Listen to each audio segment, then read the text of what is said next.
నమస్తే, welcome to speed news.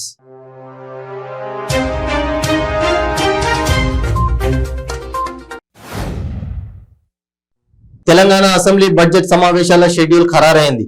ఫిబ్రవరి 3న తెలంగాణ శాసనసభ budget సమావేశాలు ప్రారంభం కానున్నాయి. తెలంగాణలో కాంగ్రెస్ ను మళ్లీ బలోపేతం చేసి పూర్వ వైభవం సాధించే దిశగా పార్టీ నాయకత్వం కార్యాచరణ రూపొందించింది.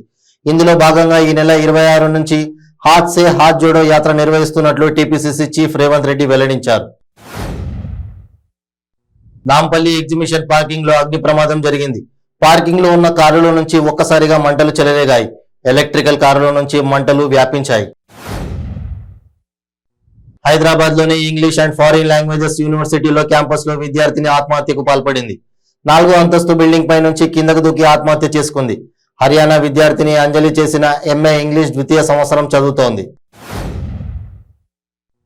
గుంటూరులో జనవరి 1వ తేదీన ఉయ్యూరు ఫౌండేషన్ ఆధ్వర్యంలో జరిగిన జనతా వస్త్రాల పంపిణీలో జరిగిన తొక్కిసలాట ఘటనలో మృతి చెందిన కుటుంబ సభ్యులకు మన్నవ మోహన్ కృష్ణ ట్రస్ట్ ప్రకటించిన 10 లక్షల ఆర్థిక సహాయాన్ని గుంటూరులో మాజీ మంత్రి నక్కా ఆనంద్ బాబు, మాజీ మంత్రి ఆలలాటి రాజేంద్ర ప్రసాద్ బాధిత కుటుంబ సభ్యులకు అందజేశారు. ఖమ్మం మున్నేరుపై కొత్త బ్రిడ్జి నిర్మించాలని గత సంవత్సరం ఆగస్టులో జిల్లాకు చెందిన ప్రజాప్రతినిధులు మంత్రి పువ్వాడ అజయ్ సీఎం దృష్టికి తీసుకెళ్లారు. కానీ ఇప్పుడు అది కార్యరూపం దాల్చలేదు. ఇప్పుడు ఖమ్మంలో జరిగిన బీఆర్ఎస్ ఆవిర్భావ సభలో సీఎం కేసీఆర్ మున్నేరుపై కేబుల్ బ్రిడ్జ్ నిర్మాణానికి గ్రీన్ సిగ్నల్ ఇచ్చారు. రాష్ట్రంలో చాలా ఏళ్లుగా ప్రభుత్వాలు మారినప్పటికీ ఆటో డ్రైవర్లు ఇతర వాహనదారులను గుర్తించి వారి సంక్షేమానికి కృషి చేసిన ఏకైక ముఖ్యమంత్రి వైఎస్ జగన్మోహన్ రెడ్డి అని కాకినాడ శాసనసభ్యులు కురసాల కన్నబాబు పేర్కొన్నారు. యువగలం పాదయాత్ర విజయవంతం కావాలని కుప్పం పట్టణంలోని లక్ష్మీపురం వరదరాజస్వామి గుడిలో ప్రత్యేక పూజలు తెదేపా ఆధ్వర్యంలో జరిపించారు. అనంతరం మీడియా సమావేశంలో మాజీ మంత్రి అమర్నాథ్ రెడ్డి మాట్లాడారు. కుప్పం నియోజకవర్గం నుండి మొదలయ్యే యువగలం పాదయాత్రను విజయవంతం చేయాలని ఆయన విజ్ఞప్తి చేశారు. ఆదిలాబాద్ జిల్లా ఇంద్రవెల్లి మండలం కేస్లాపూర్ నాగోబా దేవాలయంలో మెస్రం వంశీయుల మహాపూజతో నాగోబా జాతర ప్రారంభమైంది. ఈ జాతరకు ఆదివాసులు భారీగా తరలివచ్చారు. చాంద్రాయన్గుట్ట పోలీస్ స్టేషన్ పరిధిలో ఎస్ఐ హరీష్ ఆధ్వర్యంలో మిషన్ చబుత్రా నిర్వహించారు.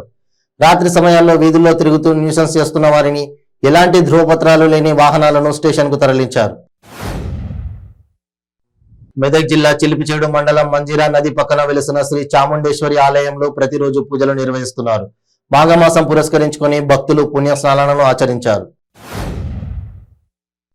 జగిత్యాల జిల్లా బీర్పూర్ మండలంలోని తుంగూరు గ్రామంలో బీజేపీ జగిత్యాల నియోజకవర్గ నాయకులు పన్నాల తిరుపతి రెడ్డి ఆధ్వర్యంలో ధర్నా నిర్వహించారు. ఈ సందర్భంగా తిరుపతి రెడ్డి మాట్లాడుతూ రోళ్లవాగు ఆయకట్ట పరిధిలో వెంటనే క్రాప్ హాలిడే ప్రకటించి రైతులకు నష్టపరిహారం చెల్లించాలని అన్నారు. జగిత్యాల జిల్లా మెట్పల్లి జ్ఞానోదయ డిగ్రీ కళాశాల వారి ఆధ్వర్యంలో పూర్వ విద్యార్థిని మెట్పల్లి పట్టణంకు చెందిన పర్రే స్నేహ కిరణ్ కు ప్రత్యేకత విద్యా సంస్థ అయిన ఆకాష్ బైజూస్ లో జంతుశాస్త్ర విభాగం అధ్యాపకురాలిగా ఉద్యోగం సాధించడం జరిగింది. ఈ సందర్భంగా స్నేహ కిరణ్ కు శాలువాతో సన్మానం చేసి జ్ఞాపికను అందజేశారు. అనుమానాస్పద స్థితిలో మృతి చెందిన వ్యక్తి మృతదేహం జగిత్యాల జిల్లా మల్లాపూర్ మండల కేంద్రంలో లభ్యమైంది. ఉపాధి హామీ పనుల్లో తవ్విన గుంతలో పూడ్చిపెట్టిన మృతదేహం కాళ్లు బయటకు కనిపించడంతో స్థానికులు పోలీసులకు సమాచారాన్ని అందించారు. ఏసీబీ అధికారులు రోగగుంట మండలం స్థానిక తహసీల్దార్ కార్యాలయంలో సోదాలు నిర్వహించారు. ఏసీబీ అడిషనల్ ఎస్పీ శ్రావణి ఆధ్వర్యంలో 25 మంది అధికారులు సిబ్బంది సోదాలను నిర్వహించారు. అనంతపురం జిల్లా తాడిపత్రి గుత్తిలో జరిగిన వరుస చైన్ స్నాచింగ్ కేసులలో 2 నిందితులను అరెస్ట్ చేశారు. వారి నుంచి 11.2 తులాల బంగారం, ఒక ద్విచక్ర వాహనాన్ని స్వాధీనం చేసుకున్నారు. గన్నవరం బాపులపాడు మండలం మల్లవల్లి పారిశ్రామిక వాడలో రైతులు ఆందోళనకు దిగారు. గత 4 సంవత్సరాలుగా న్యాయం జరగడం లేదని మల్లవల్లి రైతులు రోడ్డెక్కారు. మల్లవల్లి పారిశ్రామిక వాడ అభివృద్ధికి భూములు ఇచ్చిన రైతులకు నష్టపరిహారం వెంటనే చెల్లించాలని రైతులు డిమాండ్ చేశారు. జాతీయ ఓటర్ల దినోత్సవం నిర్వహణపై Kakinada RDO BV Ramana, Kakinada MPDO కార్యాలయంలో గల సమావేశ మందిరంలో rural tahsildar Murarji, urban deputy tahsildar Seethapathi, VRO, సచివాలయ సెక్రటరీలు, వాలంటీర్లతో సమావేశాన్ని నిర్వహించారు.